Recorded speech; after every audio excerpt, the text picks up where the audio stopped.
All right, good afternoon, everyone. Thank you for joining us today. My name is Tamika Moss, and I am the Secretary of our Business Consumer Services and Housing Agency. And I'm really excited because today we get to recognize our continued partnership between the state and our local communities committed to addressing homelessness with a human-centered approach, data-informed strategies that hold us all accountable for the outcomes that we so desperately want for our community. I first want to acknowledge my teams from HCD and Cal ICH for their incredible work to provide rigorous technical assistance to our local jurisdictions through the application process. So today, I'm pleased to announce a spectrum of awards that will help us achieve our collective goals. Nearly $42 million of additional homeless housing assistance prevention, or HAP, round 5 grants will be awarded today to support the critical efforts in 5 regions across our state: Butte County, Orange County, Nevada County, El Dorado County, and combined Colusa and Glenn and Trinity counties. Along with our HAP 5 grants, we are also announcing 14 projects today that will receive $118.7 million in resources that are critical to communities up and down our state to rehouse people quickly and put them on a pathway to permanent housing, including in the Los Angeles region as they begin to recover from the unprecedented firestorms of last month. In addition to our HAP 5 and our Encampment Resolution Grant Awards going out the door today, we will also be making available a 6th round of multi-year HAP grants that total more than $760 million. HAP 6 will continue to provide funds to counties, large cities, and continuums of care to design person-centered, housing-focused solutions that are regional and provide measurable results to prevent and end homelessness in California. We all know that we have to continue the urgency in which this administration and our governor has been doing for the last 6.5 years. And in order to do this, we must act quickly to reduce homelessness, to expand housing in our communities, and get our neighbors off the street. Thank you all so much for joining us, and it's my pleasure to turn it over to my colleague, Secretary Kim Johnson. Thank you. Thank you, Secretary Moss. At the California Health and Human Services Agency, we are working with state and local implementers and other partners to support better mental health for all Californians, especially for those who are the most vulnerable and experiencing the greatest disparities. Based on the UCSF study of people experiencing homelessness in California, approximately half reported having at least one complex behavioral health need. Mental health and substance use disorders put people at greater risk of homelessness, and the trauma of homelessness can exacerbate these conditions. It is next to impossible to get on a path to recovery while living without a roof over one's head, which is why the provision of housing is so important to our work. We are implementing a coordinated set of behavioral health initiatives, including Proposition 1, the Children and Youth Behavioral Health Initiative, and the Behavioral Health Community-Based Organized Networks of Equitable Care and Treatment, also known as BH Connect, that go upstream to prevent illness while making deep investments for individuals with the most significant needs. The accountability website includes 3 key metrics related to these efforts. The first is Community Assistance Recovery and Empowerment Act, or CARE. The CARE Act is a new civil court process and creates a new pathway to deliver mental health and substance use disorder services to the most severely impaired Californians who too often suffer in homelessness or incarceration without treatment. CARE calls for the prioritization of those who need help the most, providing a comprehensive plan that honors self-determination to the greatest extent possible while holding public systems accountable for delivering services and, importantly, the housing that is key to long-term stability and recovery. CARE is now live in all counties across California, as reflected in the dashboard. The second is the implementation of Senate Bill 43 related to conservatorship. Senate Bill 43 modernizes conservatorship laws to protect individuals with serious mental illness or severe substance use disorder who are at most risk of harm to themselves. Having the ability to conserve someone who truly needs it when it is a life or death situation is critical. With SB 43, counties have another tool in their toolbox, like CARE, to serve the most vulnerable, especially when they are in crisis and in imminent danger. You can search the dashboard to see which counties have already implemented SB 43, which goes into effect for all counties by 2026. Lastly, the dashboard shows the number of people receiving full service partnership behavioral health services. This level of care is intended to do whatever it takes to make sure Californians with the most severe behavioral health conditions get the level and intensity of services and supports they need to thrive in the community. One of the primary goals of a full service partnership like CARE is to support stable housing and reduce homelessness among people living with behavioral health disorders. By measuring the use of full service partnerships, the state has a greater ability to gauge the progress of local efforts directed at those with the highest needs. Under the implementation of Proposition 1, counties will provide more full service partnerships, including access to mental health services, supportive services, substance use disorder treatment services, the provision of medications for addiction treatment, outpatient behavioral health services necessary for the ongoing evaluation and stabilization of an enrolled individual, ongoing engagement services necessary to maintain enrolled individuals in their treatment plan, and more. We are glad to work with you across the California Health and Human Services Agency and our departments, and are committed to working in partnership with communities to deliver on the results of this behavioral health transformation and coordinated and integrated approach. It is now my pleasure to turn things over to the Mayor of the City of Riverside, Patricia Lockdoff. Thank you, Secretary Johnson. Thanks for being here today. You know, as mayors of California cities, we're on the front lines every day tackling this homelessness crisis, transforming state dollars into real results.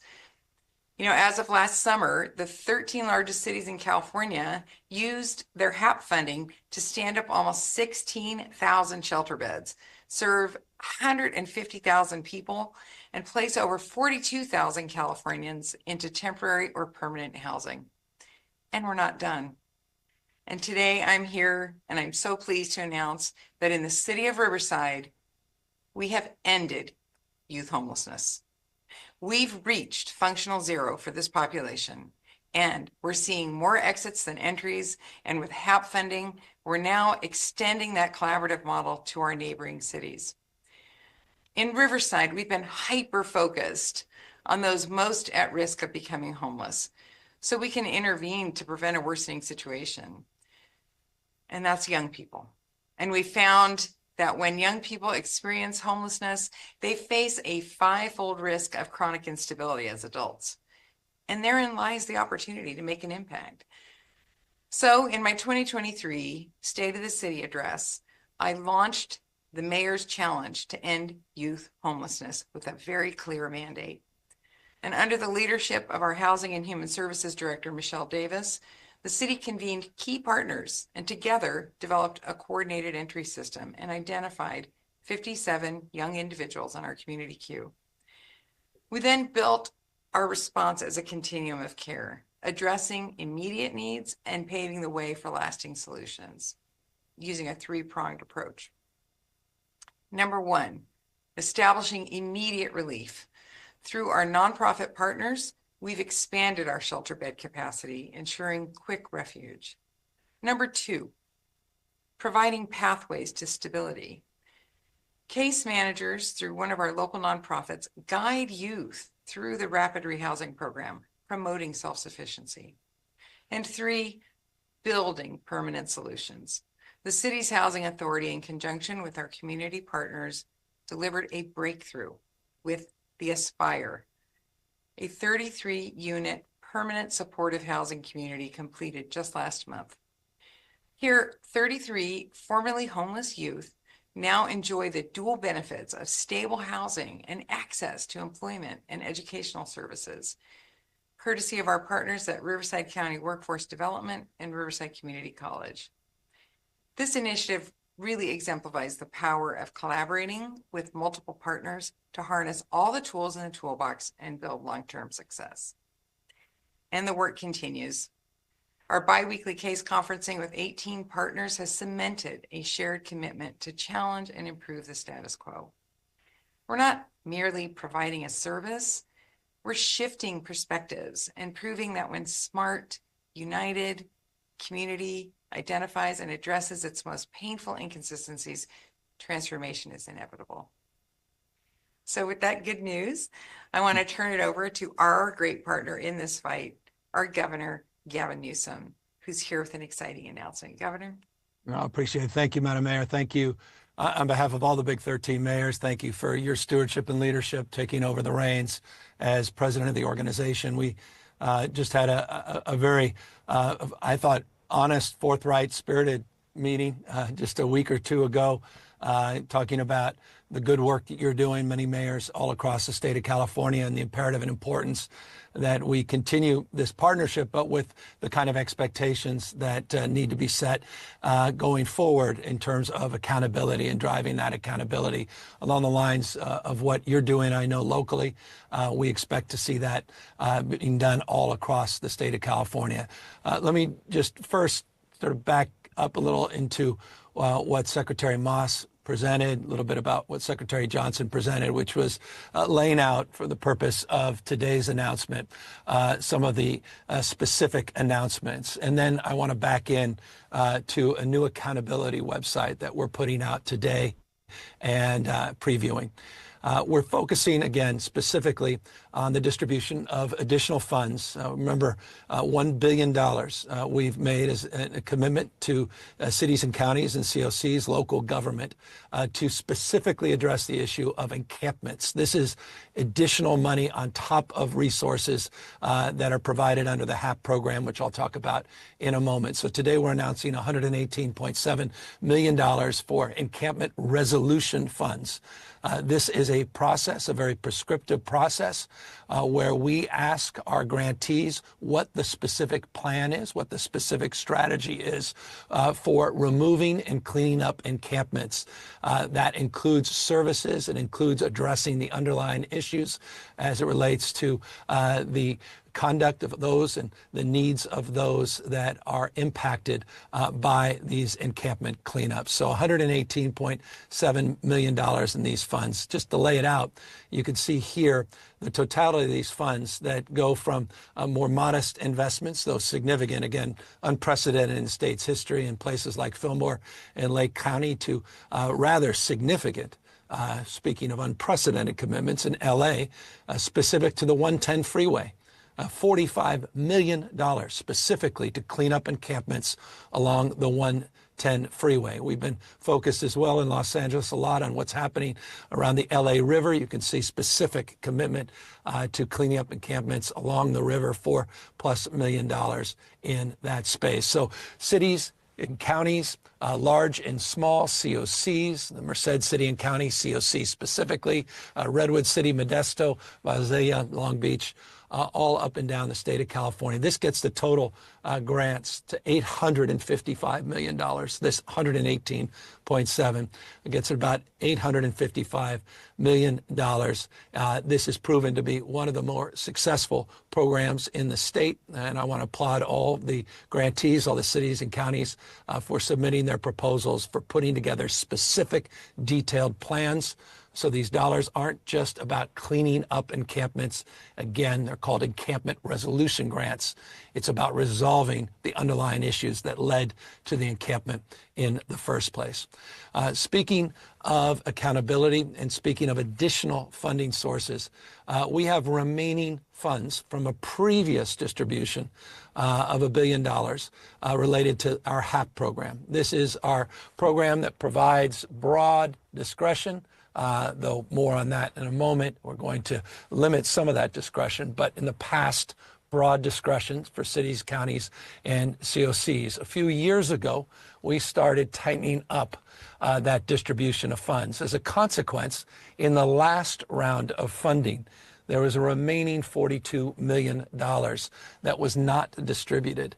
And that was not distributed because we were not satisfied at the state level that the applications were complete, and we warranted more two-way conversations. We wanted more discussion with our partners, making sure that these dollars would be more accountable, or at least the distribution of these dollars, that we would have more assurance of the accountability. So we're providing today the distribution of those funds a significant portion of the 42 million coming in the Orange County region. As you can see here, 34 million, 34.6 to be exact. City of Anaheim, a big beneficiary of a lot of these funds, in addition to smaller counties from Nevada, Colusa, Glenn, Trinity. You'll see Butte, obviously El Dorado County, all recipients now of the HAP 5 funds.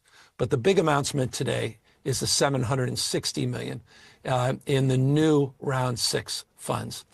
This $760 million is the formula money out of that $1 billion. And this year's funds come with significantly more strings attached. The announcement we're making today on the notice of funding availability, the $760 million, requires compliance for a portion of these funds to be compliant with your housing element, requires more focus and more streamlined outcomes and data and results and plans specific for encampments. And it requires other more prescriptive incentives and disincentives as it relates to the expectation of accountability attached to those funds. And I want to expand on that in a moment, but I want to jump right in to this new website, accountability.ca.gov, accountability.ca.gov. Let's take a look specifically at this site. And we can go to the homepage here. You can see some basic information that is an aggregated site that basically provides basic information about what's happening or not happening in cities and counties all throughout the state of California. Let's just jump right in to 3 specific examples. We target our focus on this accountability website to the 58 counties in the state. And you can see here, you can go by alphabetical order, Alameda County, Alpine, or you can go by population. Unsurprisingly, if you went by population, you would jump right into LA County. And there's 3 areas of focus on housing, homelessness, and behavioral health. And you'll see on this accountability site the specific metrics now that we have green and red signifying success or alignment with state laws and goals, and areas where we have weakness and areas that need to be addressed. On the housing plans, simple. Is the county, LA County as an example here, are they compliant with state housing standards? In the case of LA County, they are. However, within the county, there are cities that have plans that are out of compliance. And you can see the list of those cities in Hidden Hills and Compton and Commerce, and we're working aggressively with those cities to bring them into compliance. You'll see the pro-housing jurisdiction. Again, carrots and sticks as it relates to those jurisdictions that are leading, like Long Beach, LA City proper, Santa Monica, City of West Hollywood, and others. On construction, specific to the issue of housing, how many housing units have been permitted and how many housing units have actually been complete. Again, basic information, but now aggregated information that could be made available so people have the opportunity to review. You can see further here progress towards those housing goals. We have these cycles. We refer to the RENA permitting cycle. Each county, well, not each county, but many counties run on different cycles in terms of the exact dates, but you can see specific to LA County, what's the progress? The question, what's the progress towards the housing goal? How are they doing on that 8-year cycle in the RENA? How are they doing specifically for very low-income housing, low-income housing, moderate-income housing, and above moderate housing? So you can see the areas, the gaps, areas of weaknesses, areas of strengths. So that's specific to housing. You can go back and now click on homelessness. And this is important. How did we do in the latest point in time count?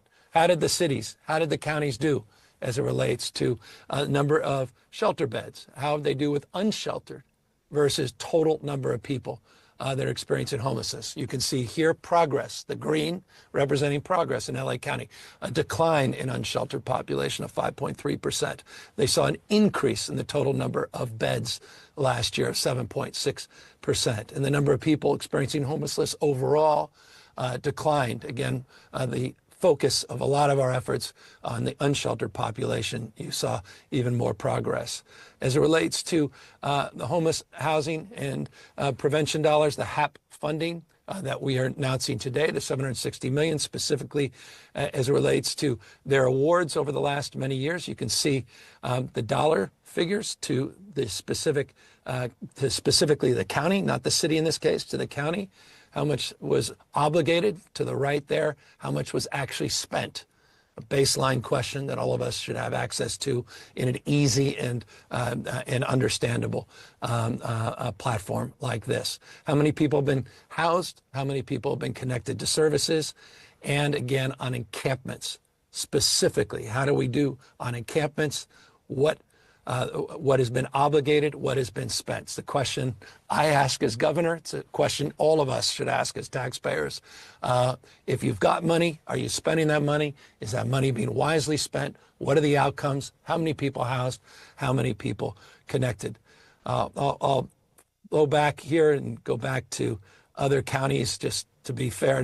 This is not an LA specific thing. You can scroll down, for example, just in the San Diego region, maybe just go to San Diego County and see how they're doing on some of these things. Back to issue of homelessness, just as a compare and contrast, you can see San Diego County struggling a little bit more. By contrast, last year, you can see the red in this case, their unsheltered population going up, their number of shelter beds going down, total number of people experiencing homelessness going up.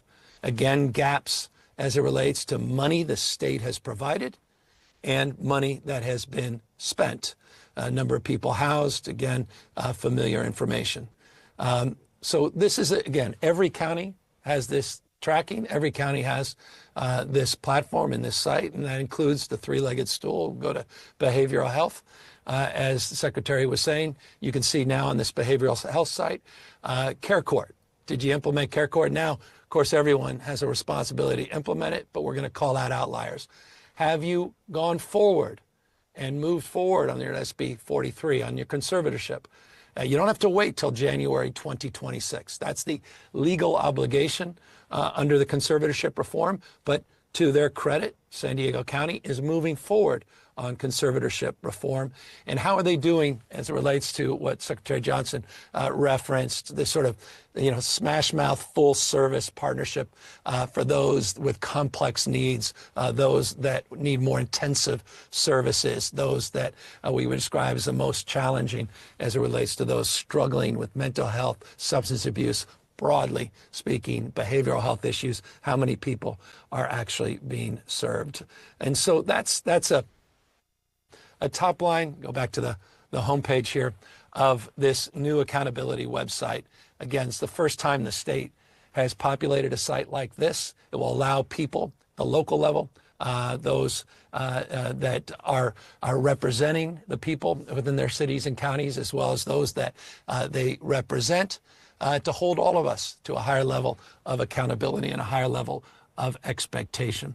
So the $760 million that we're announcing today, now again, will be populated once those NOFAs, those dollars go out and those programs are funded.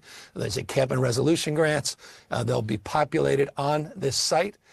You can look at the data sets on this site. It has a number of data sources you can look at, which will back up and provide more detail, original sources, a lot of the sources coming from local government. We'll update this as we get updated.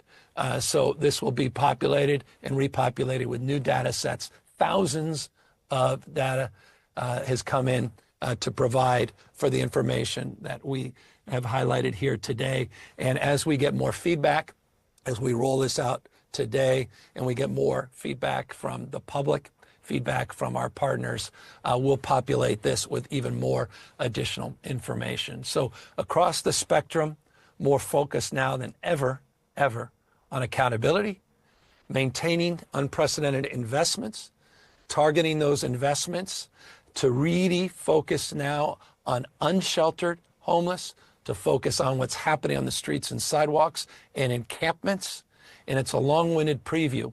While it's true the January budget that I submitted did not have additional HAP funding, these dollars from the last round as we're in the current fiscal year, now going out with more strings attached. I was very clear with the big city mayors, and I was very grateful for the dialogue, that we're going to be even more prescriptive and more aggressive if the legislature supports additional funding to the cities and counties. Without more focus on encampments, without more focus on unsheltered homeless, I am not inclined to continue to support the funding to the cities and counties. We need to see results. And I think the last thing anyone wants to see is presentations like this from elected officials. They just want to see their streets and sidewalks cleaned up. They want to feel safe again. They want to know that their tax dollars are being well and wisely invested. And they want to have access to basic information to hold us to a higher level of accountability, thus the accountability.ca.gov website that we're putting out here today. I just want to thank not just the big city mayors, but all our county partners. I want to thank our representatives from these continuum of cares, these COCs. I want to thank all of my agency leads and James and the team for working hard to get this done and get this platform up. I've been very excited. We've been working on this for many, many months, and very excited to be able to share it now more publicly. And again, with the recognition this is an iterative process, and we'll continue to update this tool. And we want to make sure this is a dynamic tool, and it actually adds value, gives people meaning, gives them a little more sense of confidence that good things are happening at the local level, but not everywhere. And why we're calling out those, this is calling balls and strikes. And if we see that red, we got to call you out. And that's the final thing I'm going to say. If there's more money, if we do align with the legislature in terms of supporting additional funding as it relates to having a housing element, as it relates to a focus on unsheltered and a disproportionately even more aggressive focus on encampments, we also have to have a clawback provision. If we continue to see red, we just can't fund red, because that's funding failure. And I think in the conversations I've had with the mayors, they get that. They're being held to that same higher level of expectation. The state should do so as well, and I'm assured our federal partners will be doing that to us at the state level. So we want to drive accountability down and again, down to the most important level. And that's where the federal and state vision is ultimately realized at the local level. With that, we're here, all of us, to answer any questions. And again, gratitude to our two outstanding secretaries that work so hard to get these resources up and available, and will do the kind of vetting of these applications that taxpayers deserve, and now with this website, aiding the taxpayers and the public so they can be participatory with more information than they have in that accountability going forward. With that, again, happy to answer any questions. If you're a member of the media and you would like to ask a question, please click the raise hand icon at the bottom of your screen and then unmute yourself when called upon. Again, if you're a member of the media and you would like to ask a question, please click the raise hand icon at the bottom of the screen. Alex Michelson with Fox 11 Los Angeles, you are first in the queue. Please unmute yourself. Hi, Governor. Can you hear me? Perfectly. Okay. Thank you very much. Obviously, you know, there's a lot of skepticism when it comes to homelessness spending. This is all about accountability. It's a lot of information out there. But I'm curious more specifically, what do you do with this information? And at what point when you see red, do you say it's time to pull back? How are you using this as an actual tool to hold localities accountable? That's why I didn't put $1 in the January budget. And made it crystal clear to legislative leadership, and made it clear to the mayors in the conversation we had. Again, a very honest conversation, tough conversation just a few weeks ago, that I'm not inclined to fund on behalf of the taxpayers of this state another $1 unless we have clawback provisions, unless we see results. We want to see results. We have to address unsheltered homelessness, encampments, and tents. We have been too permissive as it relates to encampments and tents. We need them cleaned up. We're providing unprecedented support. Now we need to see unprecedented results. If we don't, we're not going to continue to fund the excuses, not going to continue to fund failure. Our next Question goes to Lindsay Holden at Politico. Lindsay, please unmute yourself. Hi, Governor. Thank you for doing this. Can you talk a little bit more specifically about what cities, counties will be required to do in terms of encampments? You kind of alluded to that, but I'm just curious specifically, what are the new strings? My desire, it's not mine, I think it's the public's. I think I'm representing the feelings of the public, spending as much time specifically on the issue of encampments and individually out there cleaning up encampments across this state. People want to see their sidewalks taken back. They want their streets safe again. They want to bring their kids, walk them down the streets, get to the playground without stepping over people on the sidewalks. They don't want to see the kind of activities that they're seeing out there, people using and abusing drugs and alcohol as examples. They want to feel safe again, and they deserve that. We put close to $1.855 billion. I just updated the encampment resolution grants, and we've seen real progress there. Thousands and thousands of encampments have been cleaned up, and hundreds of people have gotten permanent shelter. Thousands more have gotten touch points into services, and I want to see more of that. I want to see less of miscellaneous line items of support that we've seen traditionally in the HAP program. I want more specific outcome-based criteria if we go forward with additional HAP funding, specifically for encampments to build off the encampment resolution grants and to focus on unsheltered homeless as a top priority. We made some progress in the last few years on unsheltered homeless. You've seen a lot of green in a lot of cities across the state. Even parts of the state that saw overall homeless numbers up, a lot more of those folks were housed. They got more beds and more support, but we saw a decline in unsheltered. So a real focus, to your question, on encampments and unsheltered homeless, and again, a clawback provision so that we can redirect in real time money for those cities that are doing well and pull money away from those that are not producing the results that they specifically have to criteria in their application in order to receive those funds. Our next question goes to Ashley Zavala. Ashley, please unmute yourself. Hi, Governor. My question is a two-parter, but they're intertwined, I promise. So first, I was just wondering the cost of accountability.ca.gov, if you have that number off the top of your head. And in that same vein, sort of in this moment of the existence of DOGE and a hyper-focus on government spending, this seems like a really user-friendly website and shows some really important information about where tax dollars are going. Is your administration exploring maybe other ways to use this kind of user-friendly format for other spaces? I don't know whether that's like the environmental goals or health or anything else where this, yeah.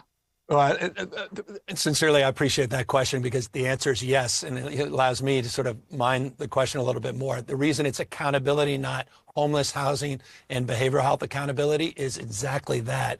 It's a new platform for us to do precisely what you suggest we need to do. Look, we have a lot of state agencies that have similar sites. We don't aggregate it. And again, the state lives not just from the state providing services, but local government providing services on behalf of the state. And so the critical missing piece in the past is getting that local information. That includes a lot of nonprofits, the cities and counties, hundreds and hundreds of local agencies, and then populating and putting it in to the state framework. And again, you have all the federal funding that is a component part. So again, it's aligning all this, and we've been scrubbing, we've been working across the spectrum to do that on a myriad of other subjects, not just these three matters. Number two, I think you recall we were out there, it seems like years ago, but it was just a few months ago in the Central Valley. And we were talking about a lot of the work we've done at ODI and the work we're doing to streamline state government services and the civil service reform, et cetera. And I made the point even before the January budget presentation that we've been doing this for years and years and years. But we just need to now, I think, be more aggressive. I made this crystal clear to my team. We've got to let people know. People just don't know, and do it in a user-friendly way And so this is the beginning. It's a preview of these kinds of platforms that absolutely we want to see more broadly made available. And again, it's a tool. It's a two-way tool. Hold us to a higher level of accountability. That helps all of us, transparency and accountability. But you need that basic fact data and information. Final point, and forgive the long-windedness. Engaged California. We just launched it for the LA fires and trying to create a platform where people's voices can be heard. And this is we just announced it a couple days ago, and it's a really exciting platform. And it's another example of a platform that we're going to be rolling out well beyond just recovery efforts for the LA fires. And we want to engage the public with this tool on a myriad of other issues, including on behavioral health issues, on homelessness, and the like. And so that's a preview of many other examples that we'll be promoting and rolling out in the next months and in the next year. Our next question comes from Joel at Breitbart. Joel, please unmute yourself. Thanks, Governor. Two questions. I'm on the website right now, and I see the results in terms of housing, homelessness, behavioral health. I don't see the money spent in each county. How can we hold the government accountable if we don't know what is actually being spent to achieve these results? And then a second question, do you think it is appropriate to sign $50 million of spending to fight the Trump administration while also asking the federal government for $40 billion in fire relief aid? Well, I wouldn't frame the question as you framed it. The state of California, as you know, prepared many, many months ago for a new administration to protect and preserve our policies, our progress, and programs that the Trump administration is directly looking to deviate from. This is well-treaded territory. We were involved. I wasn't as governor. I served 2 years under the Trump administration or with President Trump. Governor Brown served 2 years with President Trump. Over that 4-year period, there were 122 lawsuits. So there was some expectation that many similar efforts from the original Trump term would be replicated in his second term. And the whole point of putting $25 million up to the Department of Justice, our state Department of Justice, was to prepare for that. High-speed rail, perfect example.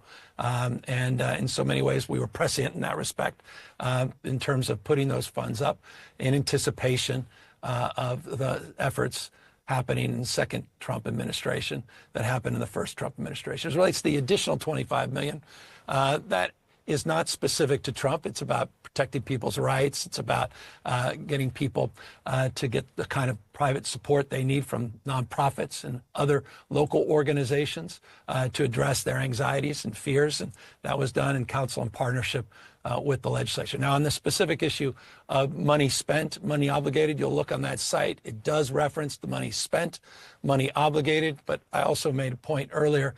This is an iterative process. We're just rolling out the top line, and we're going to break down with more specificity, more detail, a lot of that information along the lines that you wisely and appropriately recognize or certainly reflect in your question. And I should note, there's so many data-based data sources on that and audits that have been done locally, regionally, statewide, et cetera. And so we've got to just square all of that, and we'll provide that information, and we'll be updating the site with much more detailed and nuanced information. Final point, though, the source information in this site, on this site, the original source information also provides a lot more detail in that respect. But we're just trying to clear that up and make it easily readable and ultimately machine readable so that it populates itself without the kind of manual inputs that are required today. Governor, 3 more questions left in the queue. Our next question goes to Antonio Ray Harvey with California Black Media. Antonio, please unmute yourself. Good afternoon, Governor. Actually, I have 2 questions. I'll try to, couple them together. towards your end of your presentation, you had mentioned that your administration is more focused on accountability than ever. If you go back, lawmakers and communities were asking for audits. Before you got to this point, to build this, to provide this tool, were there some discrepancies that you were seeing? How money was spent or how it wasn't spent? And also, our second question is, you also mentioned seeing red. Could you clarify what you mean by seeing red? If things pop up that doesn't align with what you're trying to do. Yeah, so when you go to the website, you'll see the red indicating things moving in the wrong direction, meaning homelessness up, unsheltered, homelessness up, overall homelessness up, number of shelter beds going down, availability of services. And so it's just a simple tool that allows people, based on easy and recognizable color coding, to get a sense if things are going in the right direction or the wrong direction as it relates to the accountability and the investment. As it relates to the issues of audits, I mean, I was commenting when I was with President Trump, we talked about the high-speed rail, and there was some discussion, before the public presentation on high-speed rail last week around audits. I think we've been audited 100 times there. Happy to see another audit. At a certain point, you have audit fatigue. I think at the end of the day, people want outcomes and they want results for their money spent. Audits for audit's sake service no one, just services headlines. What people want is problems solved, and they want to see it. They want to believe it. They don't want to hear it, and they don't want to hear excuses and rhetoric. So I think that's really the spirit, and the spirit of your questions, the spirit of my response of what we're trying to resolve here, with no problem with audits. But really the tool here is about interactivity. It's about transparency. It's about a simple, we're not trying to overly complicate it, a simple tool for people to begin to understand if things are moving in the right or wrong direction, if they believe their own eyes or they don't. And our second to last question goes to Angela Hart with KFF News. Angela, please unmute yourself. Governor, thank you for taking questions, and thank you for, actually this website seems to be very helpful. Two-parter for you. First, on the funding, I just want to make sure that this is correct. We have a story running tomorrow, so want to make sure it's accurate. On the round 6, 760 million HAP funding, that's from the previously allocated budget funding of $1 billion. In terms of the newly proposed funding in your budget, that is the 118.7 million in encampment resolution funds. That's my first question.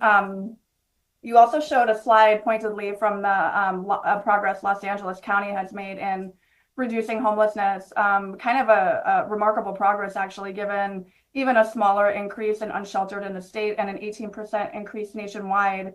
There's palpable fear by state officials and local officials across Los Angeles that given the wildfires, that progress is really going to be unwound. And there's a wholehearted call for greater state funding to stave off some of those feared increases, just like really that progress.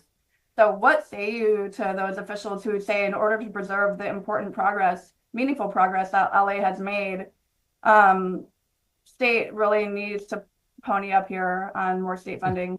Well, we've provided unprecedented support, and so that would be my first response. Number two, we're here to continue to support all cities and counties, including notably LA, and impacts obviously this fires will have on their recovery and more broadly their progress in this space. But again, we're going to tighten up the accountability measures for every county, not just for Los Angeles County, Los Angeles cities, and the dozens of cities within the county. So we're continuing to work on that with the big cities mayors, with the legislative leaders, and we're hopeful that we can land on an agreement. If we can't, again, I'm not inclined to continue the level of support we've seen in the past without strengthening even further, despite a lot of progress on accountability and putting strings attached. I want to see even more. Now, it's specific to your question on the HAP funding, you're right. That's the current fiscal year that was just approved a number of months ago, the $760 million. This is the notice of funds that are going out with the additional criteria along the lines of the accountability that I speak to as it relates to housing element compliance for a portion of these dollars and other reporting requirements. But as it relates to the encampments, that's from existing funds, part of that overall $1 billion commitment, that multi-year commitment, of which this 118.7 would bring it up to 855 million of that 1 billion that would have been announced and advanced to our cities and counties and CAC partners. So that is existing money along the lines of the 760 million itself. Any additional money will be done in negotiation with the legislature, and again, along the parameters of the framework of accountability that we've described today. So I appreciate everybody taking the time. Thanks for taking a look at this site. Again, it's an iterative process, as I said in the presentation in the outset. It's something that we hope will be significantly improved over the course of weeks, months, and years. And to Ashley's, I think, thoughtful question, we love to see it expanded across a spectrum of other agencies and departments to drive more transparency and accountability to all state government. We'll continue in that process.